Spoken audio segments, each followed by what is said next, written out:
Hello, welcome to 601 Wednesday. This is James Brewer Calvert, and I'm delighted to welcome you to First Christian Church of Decatur, as you can see on my t-shirt. First Christian Church of Decatur, located in beautiful Decatur, Georgia. We're glad to see you. Welcome home. Welcome, welcome. One of my favorite stories is the story of a rabbi who called everybody in the town to come together for a very important announcement. And the people in the town said, "What would the rabbi be calling us together? Could there be something terrible happening or something great happening? What is going on?" And folks started to gather that night, and he got up and he stood up in front of everyone and he said, "God is alive and at work in the world today." And then he sat down. People were thinking, "What? He called us together to say God is alive and at work in the world today?" And then they started to think about it and they said, what could be more important than that? That is the greatest announcement there is, that God is alive and at work in the world today. And everything we're going to talk about tonight is evidence that God is alive and at work in the world today. So welcome to 601, welcome home. We are delighted to see you and yours. Feel free to log in, check in, send your greetings, your notes, your updates. We want to know, we care about you and yours. If you've got something to share that's incredibly personal, be careful because the internet is forever. Nothing ever goes away. So just be careful what you post and be aware. And so let's keep moving here. We have a number of gratitudes and joys to share. We've got some announcements and updates. I've got an update from the 10X diversity group, and then I've got a story from Linda Chestnut. Okay, so let's get going. Here we go. So, joys and concerns. We are keeping John Horton and Helen Chilton in our prayers. We love you guys. We're thinking about you. We're delighted that Jane is home. We are thrilled by all the birthdays and anniversaries in September. Wow, a lot of folks came into this world. 9 months ago was New Year's. Okay, folks, here we are.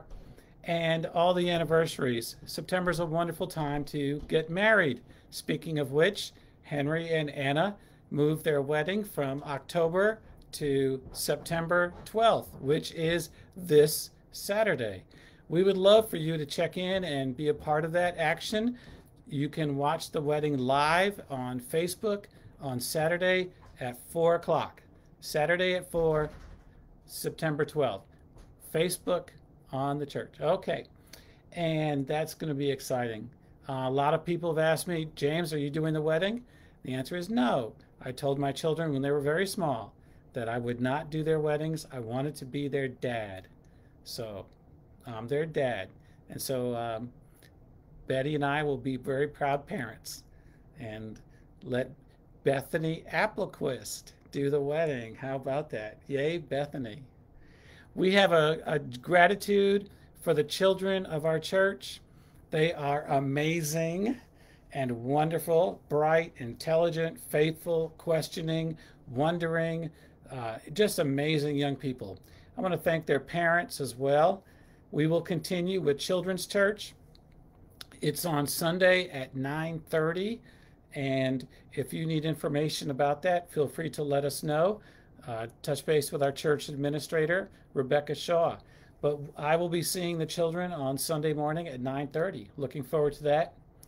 Will you please give a big shout out and thank you to Elaine Alsobrook? Oh my God, she has done a yeoman's job of keeping our church going. She is running the property ministry at this point, and we have had AC unit challenges this summer, significant. We had a terrible water flood in our building, and she has just done a great job as a servant leader in our church. We're dealing with the insurance, dealing with the restoration, dealing with the ongoing maintenance of the building and the physical plant. And I cannot thank her enough, and I know you can't either, but we can try. So let her know. I want to say thank you to Jennifer Hassler, who was preaching on Sunday, giving me a Sunday off so I can be a dad and recover from the wedding. Um, and although I will be doing children's church.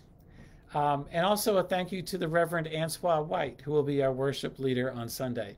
I've seen a couple notes from Jennifer's Sunday sermon, and whoa, baby, it's going to be amazing because she is amazing. I want to thank all the gift givers and gift sharers in our congregation. Your gifts of love, of time, of talent, and treasure are not only keeping us going, but helping us to thrive. We are delighted. We are sending out a note reminding you of the stewardship realities of our church. We're doing several fundraisers and friend raisers this fall, and those are going to be good and exciting. But let me just take a moment and say thank you.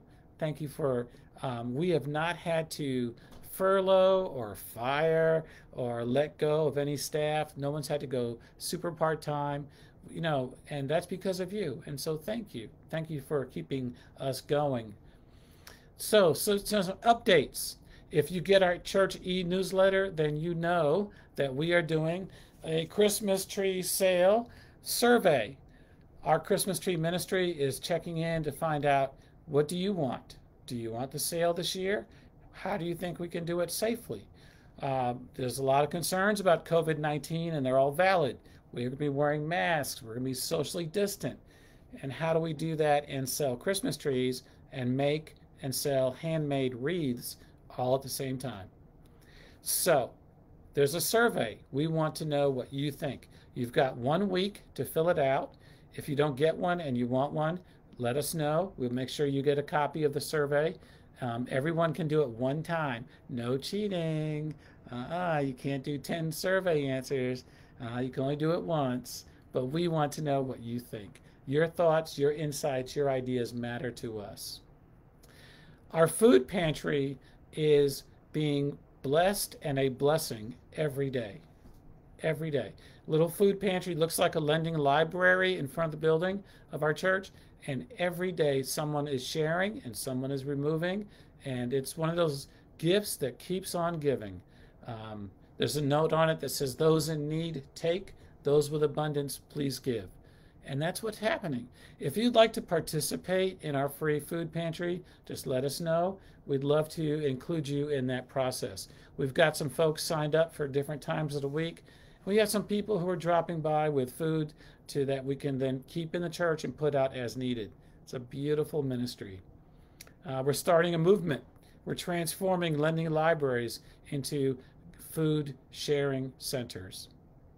Our reopening task force is meeting tonight, as well as our membership meeting is meeting on Monday, planning for our September 23rd community dinner to go. We've got some great ideas, and that's going to be a lot of fun. So I want to give you an update about something that we started back in June/July. We were invited to send anybody, recruit volunteers who wanted to participate in a getting together of people who benefit from white privilege, who want to work on dismantling systemic racism. Okay? Folks who benefit from white privilege were invited to gather together to dismantle systemic racism. It was coordinated by Diversity Assets, which is under the auspices or being run by a member of our church, who is the Reverend Cameron Pennybacker. Did you know that 12 folks from our church family volunteered? Is amazing. I'm so proud of our congregation. 12 folks, members and friends, signed up to help address systemic racism. We met on Zoom, and we broke up into 3 working groups. These working groups include Jews and Christians, people from all walks of life around our city. And we gathered together in these 3 working groups to address systemic racism. So we came up with 3 different focus groups, and each only had 90 days. Okay, so we're talking July, August, September, to come up with an actionable plan that can be put into place to address and work to dismantle systemic racism. Let me just give you a working definition of racism.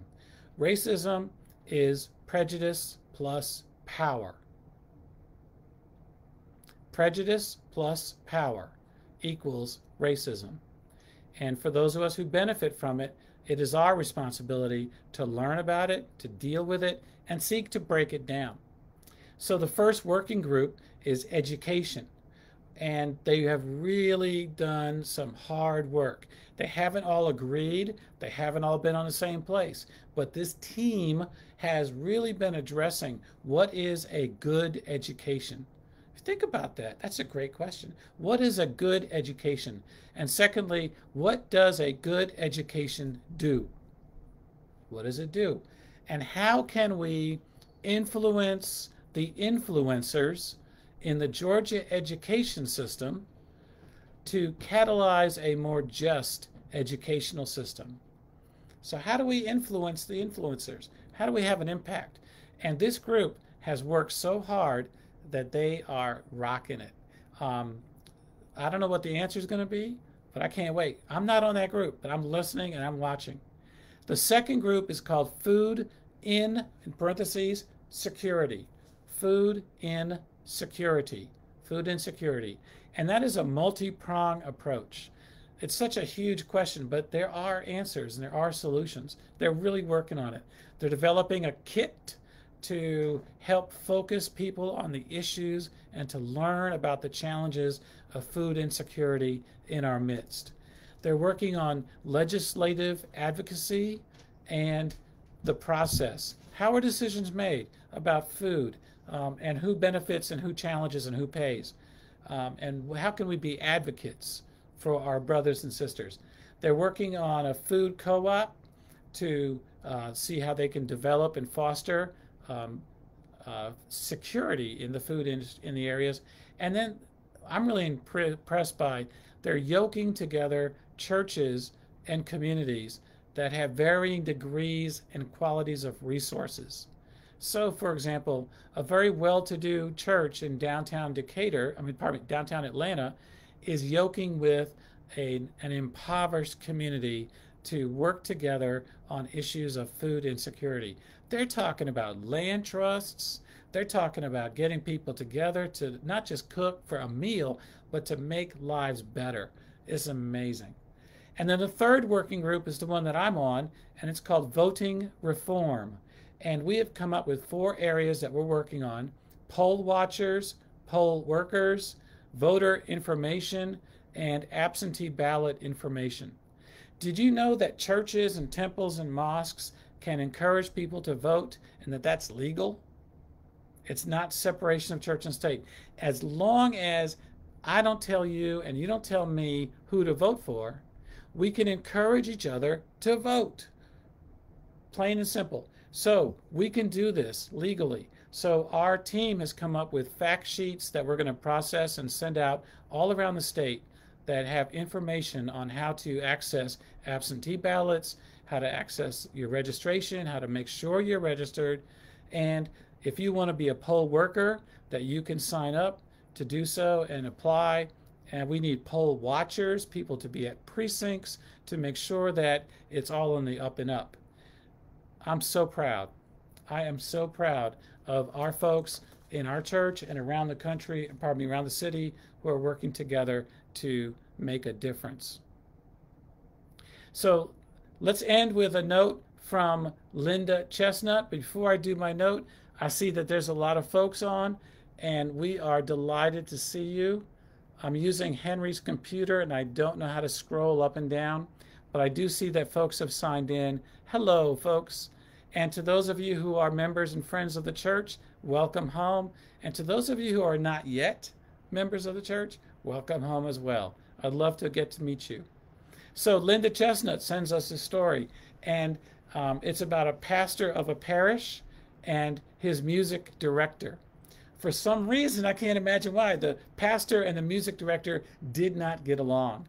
And there became to be a rift between the two of them, and it got wider and wider, and finally just spilled out into the worship service itself.